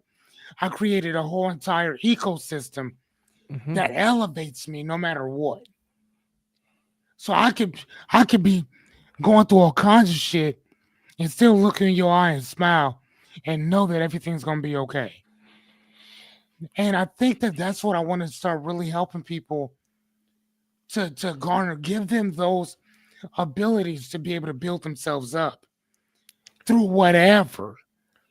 You know what I'm saying? And I get that because of you. I appreciate that. Give them the emotional ecosystem. Fuck yes. Now I gotta write that down. Fucker. You're giving them the emotional ecosystem so that they can kind of build themselves into the person that they want to be. That's the transformation. And a lot of times we lose sight of that as providers, as business owners or whatnot. What transformation are you selling to somebody? If your job, if your hustle, if your business is, you know, I book travel for people, right? Like I get you, I'm a travel agent. I allow you to travel around the world. You're not selling the plane trip. The plane trip sucks. You're not selling getting up early and going to the airport. That sucks too. You're not selling the baggage fees and all the other stuff. If you're a travel agent, you're selling the destination. You're selling the escape. You're selling the liberation of being able to be in a different place and be one in that environment and disconnect a little bit from the regular world, your Hmm. mundane, regular world. That's what you're selling. Okay. Hmm. And a lot of times, as business owners, as providers, as whatever we do, even as human beings, we don't sell our transformation enough. When we interact with a person, even on the dating life, look at the dating scene. When you present yourself, how are you going to change this person's life? How are you going to improve their life? How are they going to make your life better? What's the transformation you're hoping to bring into their world and the one that you want them to bring into yours? Hmm. And again, we don't really ask a lot of that for oh shit, dude, hold on. You got to get moving. No, Uh, I'm uh, writing everything you say. I'm writing that shit down. oh, okay. Because again, I do these things every single night, and sometimes I run out of ideas. And I'm just sitting there listening to you. I'm like, oh shit, look at this, boy. I'm, everything, all the shit you said, the dude just gave me a work order, and I'm writing all in the back of his shit. Anya, I'm just like, dude, I'm just writing all this shit down. But I'm like, dude, like, my God, hell yeah, I love it. And I think from a branding standpoint, that's really what you're selling. You're selling the end result. You're selling the destination. I'm not selling the airplane trip. I'm selling the beach. You know what I'm Oh, saying? I love that. I'm selling the I sand like how between your you said toes. that. Okay. So the X, so, and I think that that's something that's really important to differentiate because, like you said, I'm not selling the airplane ticket. I'm selling this over here because this over here is gonna suck getting there. Hmm. Unless you have like a Star Trek type thing where you could teleport from here to there or whatever, the travel's gonna suck Right. like itself. Who the I mean, well, most people wouldn't want to be on an airplane or however long, like just sitting there. I, on the other hand, wouldn't mind that because I Yeah. like to read. So me sitting back talking to people, reading my books. You heard me, books plural. Yep. I wouldn't give a shit, but that's just me. Right. But somebody else, man, I got to get on that long ass plane ride. They they probably wouldn't like that. I man, oh my god, what if I had like a 20 some hour plane ride? Do you know what? How I would read War and Peace while I was on the plane. I would read Don Quixote while I was on the plane. You know what I'm saying? I would read all of these thick ass books that I didn't want to really read because I didn't really have the time Hmm. per se. I read Shogun. That book was like 1,100 pages, 1,200 pages. I read that shit in like 3 or 4 days. That book was so good. Oh my god. Let me Go ask you a ahead. question. Go ahead. So, if you had an airline that was specifically designed to give you the kind of experience that you would enjoy in flight, how many times would they get your money? Constantly. If I had it, I'd give it to him. Constantly. Like, dude, if I can just fly from point A to point B, sit, um, like a matter of fact, I don't even need a TV. Yeah. I'll just let me read my book. Yeah. Like, bring me something to drink, bring me something to eat, have a little bit of ambiance music going. Fuck off. Just give me my book. And that's what I'm saying. So why not be that airline for your clients? And that's what you just did. You're being that airline. You are fulfilling that very narrow, specific need that addresses their specific what they want out of the experience. Some people, they don't want the plane ride. They only want to think about it. They want to think Yeah, about the sand between their toes. that's it. Others enjoy the experience of the idea of traveling and going somewhere. You Hmm. know, my son is kind of like that. He likes the go. He likes the experience of going somewhere. My daughter, not so much. She's more of a destinations person. But in your personal brand, in your business, um, in your life, by focusing on the destination and the outcome that you want to create. That's how you lock in and you're able to bridge that gap, which could be a multi-year process of transformation by saying, this is who I want to be. And then giving yourself milestones. At this point in time, you can look back and say, okay, I may not be where I want to be, but I'm a lot different now than I was then. And this is how. That's kind of what having this personal brand and being cognizant and aware of this personal brand, this personal constitution, the Hmm. motivating things, animating force, your animating force that gets you moving in the world. Having an idea and locking in on that, that's what gives that so much power in our lives. And so when I talk about the personal brand, it's not just business. It's clearly identifying who you are and what you believe and what you want, and having a firm idea of that. And having the constitution in place so that people can't move you off your square. Now, if factors in your life force you to adjust, then you adjust. Because at the end of the day, being intractable is not necessarily a great personality trait in some situations where reality rebuffs you and tells you, hell no, this is not how you need to be. If it gives you enough evidence that you might need to change course, then you adjust on the fly. But having a good framework and a good sense of who you are allows you to make those adjustments without feeling like you're compromising who you are. Okay. So, Listen to this, man. Confidence is a confidence is a natural byproduct of a healthy inner ecosystem. Fear, shame, perfectionism, and people pleasing are like invasive weeds. mhm. To grow real confidence, we don't force it, we nurture it. I like that. So again, and it talks about the 7 elements of confidence of the ecosystem thing that we just emotional ecosystem that just and it just created this whole ecosystem again, quote Mhm. unquote, for me. The soil, the soil. I mean, God damn. Well, Hello, and I used and hello. here's the thing. I You mean, because just you just made me $1 million company, dead ass. Hello, so hire me, y'all. This is what I do. I am a marketing business hey. coach who helps business owners with ADHD. No, And that so yeah, and and this I'm all over the goddamn place. this is how this is the kind of transformation that I want to bring into the world. A- And Oh so no, thank you, and you did exactly that. And y'all not. This is not a joke. Um, I need to create that now. Like, no, I appreciate that, my dude. Like, you just helped me create some shit because, again, as a life coach or whatever, we focus on a lot of different stuff. And again, I think that focusing on something that really kind of gives you that. And again, it's not a. And I want to make sure people get this.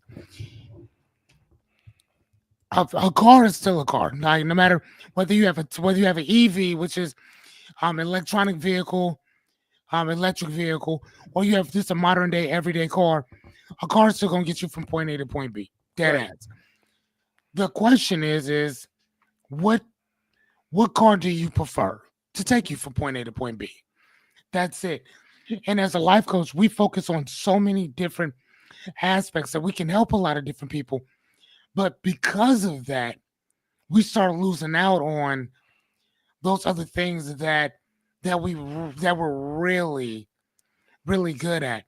And again, I don't know what it was that Brian said to me, but whatever you said was like, dude, okay, no.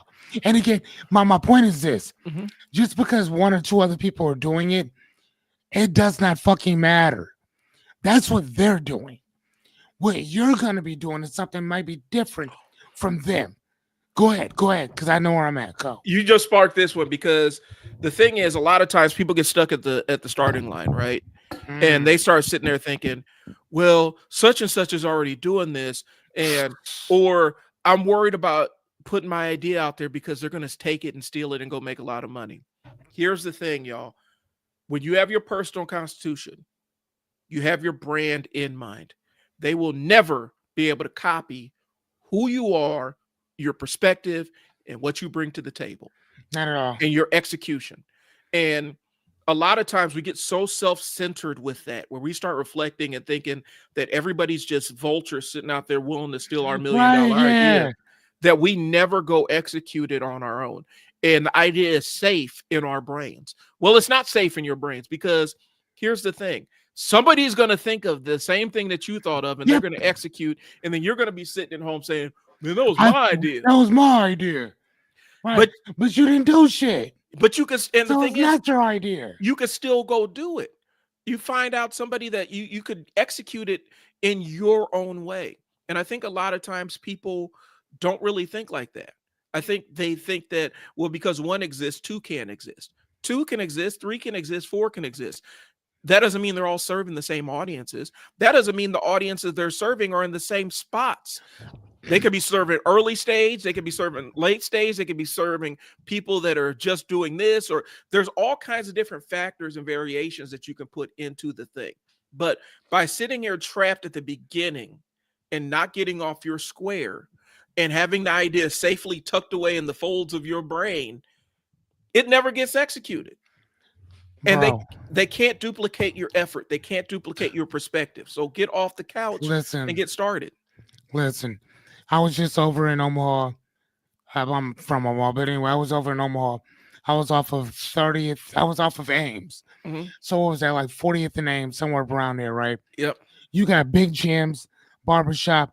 You have Young Bloods, which has been there forever. You got Sammy D's, who's been passed on forever. Next door to that, there's another barbershop. Next door to that, you got about 6 barbershops, Right.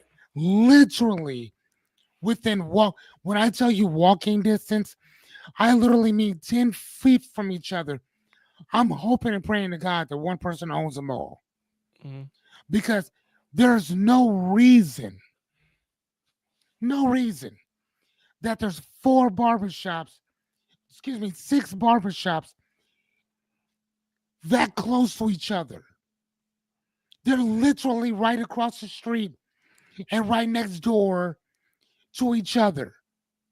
Y'all can, I swear to God, and I'm not being hyperbolic by no means. Y'all can throw a basketball to each other. That's how close these barbershops are to each other. And one thing about, we got to break it down. One thing about black barbershops, when you get your barber, that's your barber. That's it. You lock in on that barber. You lock in. And so the reason why they can exist in that space is because each barber has their own clients, and their clients aren't going to nobody else. No. Unless it's a crunch or somebody's out of town or something, they have a specific loyalty to that barber because the barber has officially branded them, and they are the kind of customer that that barber serves. But here's, and my point is this: y'all don't have to be all up under each other, neither. Yeah. I mean, if you know that you're a barber, if you have your stuff, what separates you from the man next door to you? And isn't that all coaching is? Yeah. Isn't that what therapy is? Like, well, I mean, therapy for the most part is it's a general, broad stroke type of thing, right? Now, unless you talk to certain people who say, I focus on boundary issues, I focus on this, I focus on that, but majority of them, it's a broad thing in general. Coaching, I love because although we're very good at a lot of different things, you have to find that thing that works for you.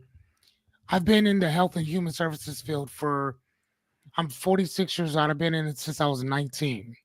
Mm-hmm. 19 years old. That's a long time. And I've helped people accomplish things that most people would assume was impossible. Right? Mm-hmm. Impossible. So when I'm talking to people and I'm so passionate about it, I'm so energetic about it, I could do it whether I'm asleep, whether I'm tired as shit. I can still keep that same momentum. And I think that whatever it is that you do, whatever it is that you're selling, because you're selling something, Mm-hmm. you need to be able to keep that. Whatever energy is, you got to be able to keep that. Even if you're boring as shit, you need to be able to talk about this up to no end. Helping people to raise their confidence. To enter today, I'm a professional shit talker. Mm-hmm. I'm gonna talk you into doing it. That's what I'm gonna do. Now you asking how? Same things we talk about every single night. What are your values? What's the principles in which you want to live by? Right. What mission statement do you have for yourself? And then we're going to live that shit. That's it. Right. You know what I'm saying? Like there's nothing more to it. Well, and we talk about it because this would be my take, and because I've talked to therapists, I've worked with therapists or whatnot. I've worked, with people that were on early stage on the coaching journey and different aspects of life coaching and things like that. one thing that I encourage people to do, and it still goes back to the niche, specialize in something. In something. Find something, find this problem that you are equipped to deal Passionate with, about. that you're passionate about, and you are equipped to deal with specifically, Yes. and lock in on that, because that's where the money is. Again, I understand the goal. I am one of those people. I want to help everybody. I want to serve everybody. But by trying to serve everybody, I guarantee I guarantee that I won't serve anybody specifically, because I won't be specifically for any specific person. And I think a lot of times when we're in these fields that are about helping people, there is a tremendous fear of, this is my specialization. This is what I do. This is who I serve. This is who I am uniquely equipped to serve based on my experience and my passion. I think people are fearful of that. And I encourage anybody that's in a life coaching field, if you just got your license and you're starting out as a licensed therapist, determine who specifically you want to work with. It's not negative. You're not saying that you will never work with anybody that's outside of that box. But what you are saying is, I'm standing on my square. I'm establishing who I am as an individual, and this is what I do. Once you lean into that, you're going to find success, because now all your marketing aligns with that effort. All your words, you're speaking directly to the souls of the people that you can help. Okay. And when you lock in on that aspect of it, everything else becomes easy. All the content creation, all the social media stuff, all the website stuff, if it's aligned to a specific brand, specific type of client that you work with, it becomes a lot easier to get into their mind and enter the conversation that they're already having in their brain. Okay. So I encourage you, I'm imploring you, and it's not just limited to therapists, it's not just limited to doctors, it's not just limited to life coaches. You need to sit down and try to figure out how you can make your business work specifically for a specific segment of people. I know a couple years ago, I was at a marketing conference with my wife, and we're in Vegas, and we're walking around, and it was a marketing conference for financial planners, right? Financial advisors and stuff, right? And one of the keynote speakers was a financial advisor who specialized in working with tattoo shops. Good job. He focused Very specific. He focused specifically on, because tattoo shop owners have very specific needs. It's a lot of cash. It's a lot of cash accounting and stuff like that. And so he tailored his services, and he was tatted up. He's a tatted up guy. He tailored his services, his branding even had, tattoo looking stuff in it. He tailored the entire brand around, I am the person to come to for tattoo shop owners to work with. Okay. And that's all he got. And he built $1 million business off of that. Big book of business off of that by narrowly, specifically focusing on it. I've seen the other one I saw, she worked specifically with sex workers and people that were in that field down in Vegas, made a lot of money doing that by doing the account, by managing the funds of them, because she was specifically aligned with that group. That's who she served. And so you can do this in any business. The idea is establish who your brand is and lock in on it. And then you can always find other parallels. You could start other services with other clients in mind, but stay cohesive on who you're serving in that specific client, in that specific service, I should say. So that's what we're saying, y'all. It's about establishing. So, couple of questions. Do y'all think branding is more important than the product or service itself? Why or why not? That's the questions I want y'all. These are questions I'm just throwing out there, open-ended questions. Okay. Do you think the branding is more important than the product or service itself? I'm dropping it in the chat so y'all can see it. Okay. These are the questions we want to hear from y'all.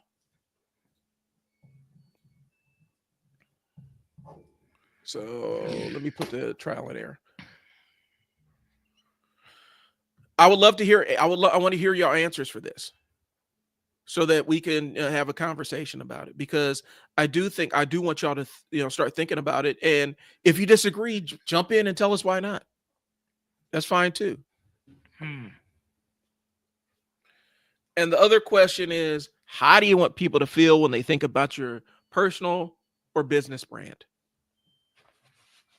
And that might be even a more pertinent question for anybody that's out there that's thinking about stepping out and launching their own thing. So I'm putting that in the chat too. I'm gonna scroll that one.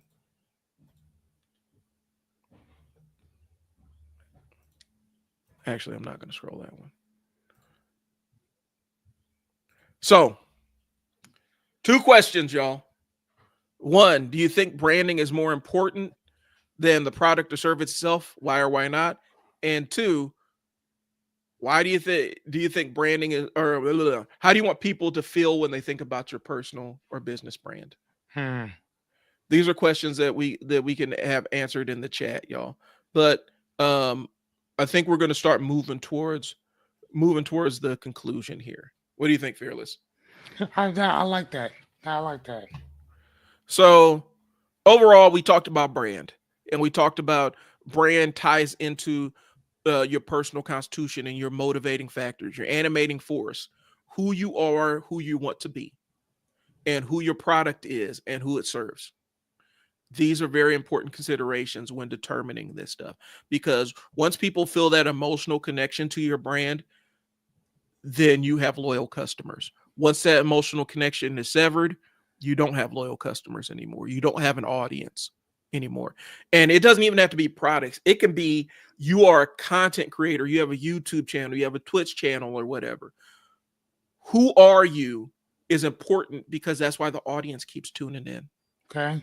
This is why Fearless has going to do 100 days of coaching. What day are you on now? Today will be day 30. Where am I at? Hold on, let me see. Give me a second. Today will be day 33. Day 33. Fearless has been doing this consistently for 33 days, and he has a pretty good audience of people that tune in Every single day. every single No days off. no days off, every single evening, 8:30 Central. You need to be there, because Fearless is offering free coaching.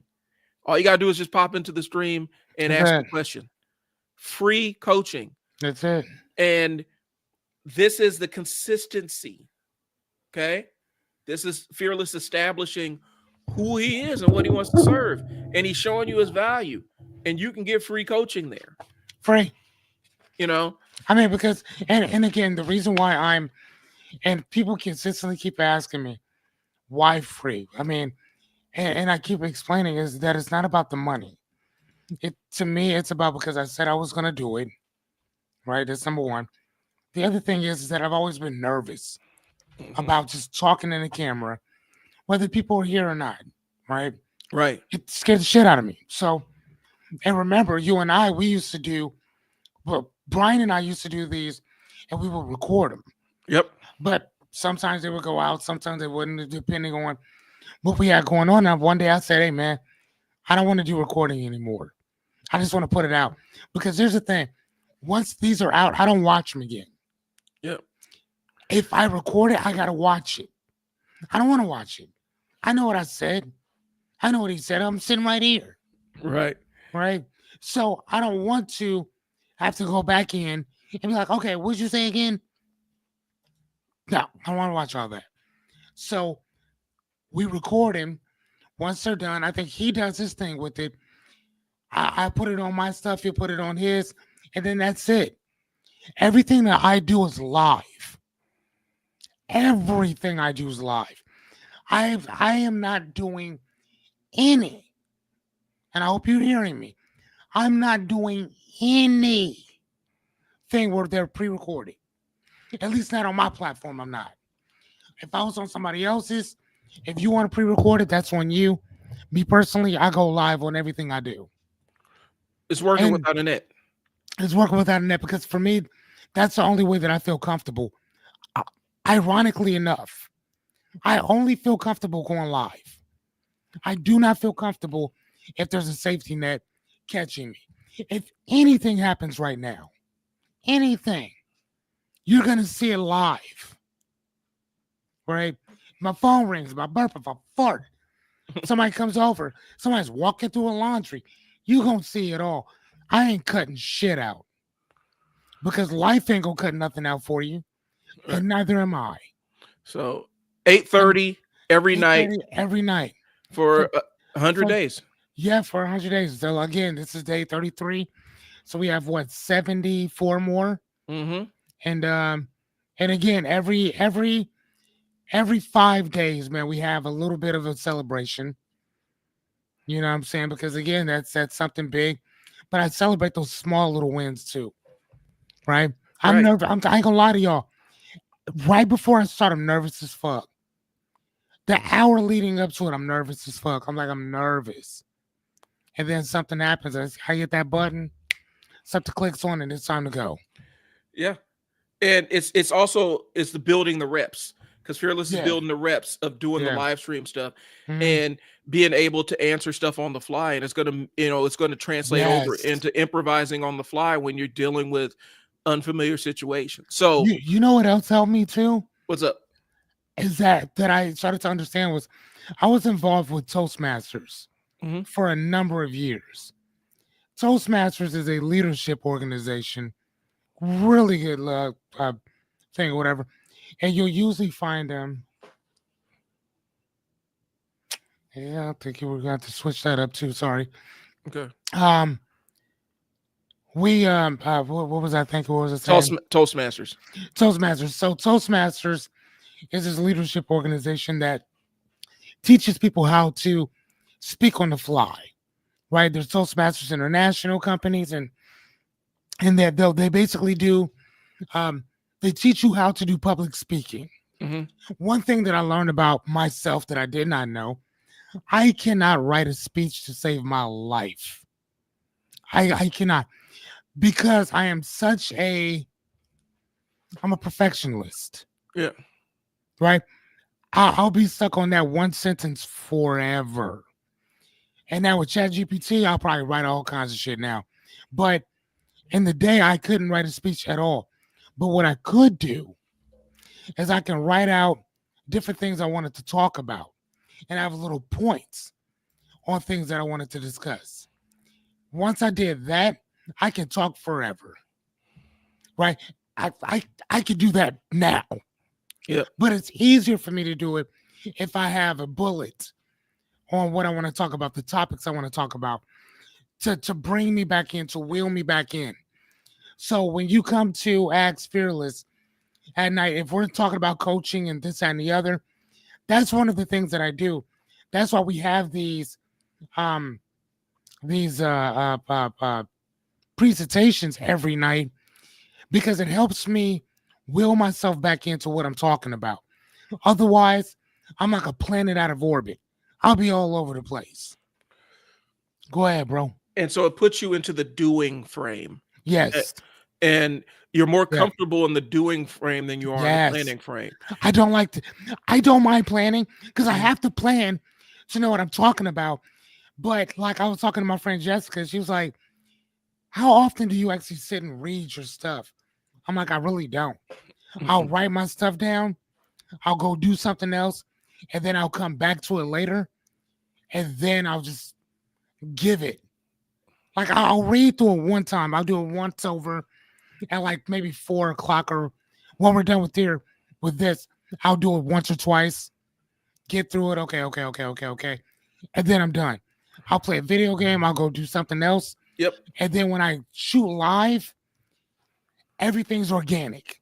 So whatever comes out of my mouth at that point, I know what I've read, but I don't have any stories that I want to talk about until I'm actually doing it. You know And what I mean? And again, I didn't know that about myself until I went to Toastmasters and I saw that. I noticed it because they're like, well, how long's your speech? I don't know. They're like, speak for 5 minutes. Or they'll tell you a time limit. mhm. So as long as I can see the time, I'm good. I can add a little I can add a little bit of a dramatic role here. I can wheel it back a little bit and then send it back out, right? To kind of stretch that time out or whatever. But for the most part, man, that's how I learned to be able to consistently keep going to get our time straight. So Well, go ahead, my guy. and from this is a strategic thing for me because I have a live stream on Mondays at 1 for the Unstuck sessions, which is basically task stuff for ADHD business owners. I also have a live stream on Friday, which is co-working, it's body doubling, it's for ADHD business owners. It's 11:30 to whenever we get done. It's opportunity for you to punch in and have somebody working next to you because that can lend power and allow you to blast through tasks.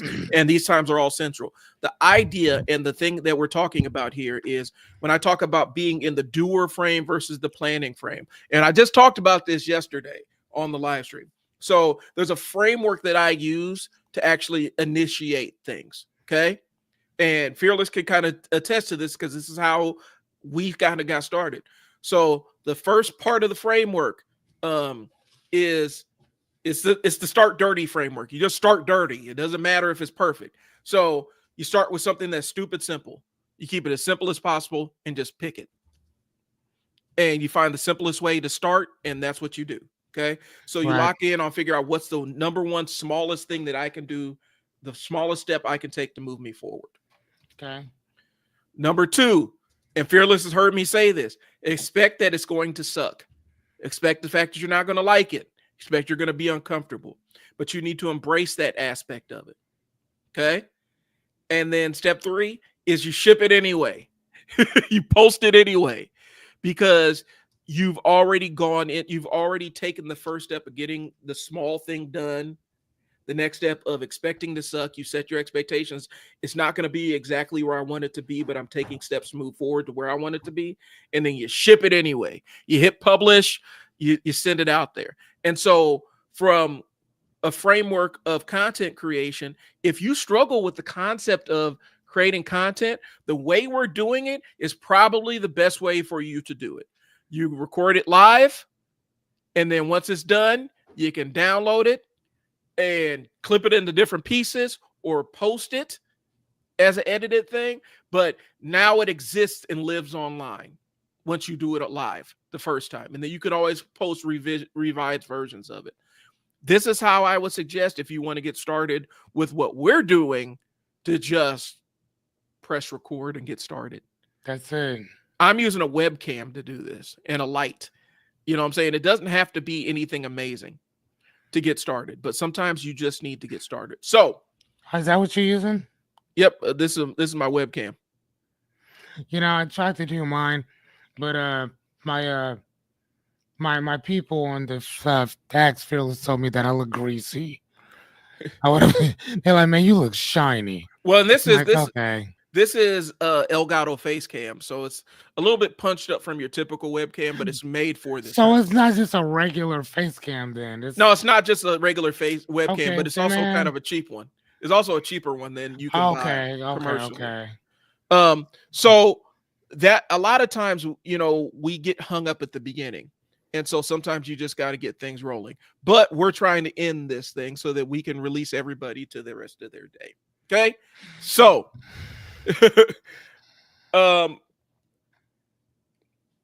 excuse me. Let's wrap this thing up here. So we've talked about the concept behind brands and building a personal constitution and having a defining voice and niching down and all that other stuff. Our goal is for you to take a small step to start implementing this. And you don't have to own a business to have a personal brand. You just need to spend some time and reflect on who you want to be and who you are and how you're going to get there. That's it. And a lot of that, again, is based on the stories that not only we tell ourselves, because all of it is based on the stories that we tell ourselves. And like you just said, connecting the story with who you are, with the story with who you want to become. And that's how you create your principles. That's how you create your constitution. That's how you understand what your values are and what your personal mission statement is. So again, I'm not here just to coach for the most part. It's also to train, to give you the information to go off and go do whatever you need to do with it, Create your right? outcomes. Create your Create your own shit, man. life Like is one big choose your own adventure book. that's it. And again, if you read or if you read anything about uh James, no, Joseph Campbell, one of my favorite people, he talked about he has a book called um A Hero of a Thousand Faces. Mm-hmm. And in this book, he talks about how every single hero's journey starts exactly the same way. Everybody's, from everything that they went, from the origin of where they become, where they were, to them having this idea that there's something more, Mm-hmm. right? To something happening which boots them out of their comfort zone, to them early on meeting a guide, a coach, a mentor, a sage to kind of walk with them until they get it figured out for themselves. They start to develop these these these these tools and techniques and strategies, but they don't really know how to use it until that thing happens, that enemy, Mm-hmm. that whatever outside or inside comes up, and now it makes you have to use those tools, techniques, and strategies. And once you defeat that so-called enemy, whether it's inside or outside, you now understand, okay, and your guide or your motor or your coach or your mentor that you talk to tells you that, man, you've had it the whole entire time. It's always been within you. So by the time you go back to your hometown, things will never be the same again Mm-hmm. because you have something, you've experienced something that not a lot of people have experienced. And that's what the Hero of a Thousand Faces was about. It's a beautiful, amazing story. For those of you who love to read, go get it. For those of you who don't, watch a YouTube video on it Right. and explain all of it to you within 20 minutes. And it encapsulates the entire concept of the framework of the hero's journey, which All of is it. most movies that we find, that Every move, every one of them. most movies and most stories have elements of that framework, or they follow that framework directly, or they try to subvert that framework, but it's all built around that framework. So, I've used that in when I first started with podcasting and started interviewing my friends that own businesses, and it was the hero's journey, and those are ones that have done really, really well. So Mhm. we mentioned 8:30 to catch Fearless every single night, Every uh, night. free coaching, 100 days.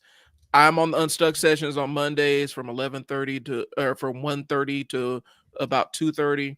And then on Fridays, we have our co-working session where you bring your task and we can work on it together. And every 10 minutes, I give us little rest breaks from working where I answer marketing questions or things for business owners with ADHD. And so I want y'all to tune in. Next week, I think, and Fearless, if you want to, I want to ask you, do you want to do how to recession proof your business? I'd love to learn about that. All right. And we're going to talk about how both Fearless and I have had to make money in recessions. And when things aren't that great, how we make it happen. Um, Okay. and we'll tie it to all the other stuff we talk about because we tie a lot of different things in here. So thinking we're probably going to be how to recession proof your business. But that's what we got on today's episode. I appreciate y'all tuning in. Shout out to the Twitch fam.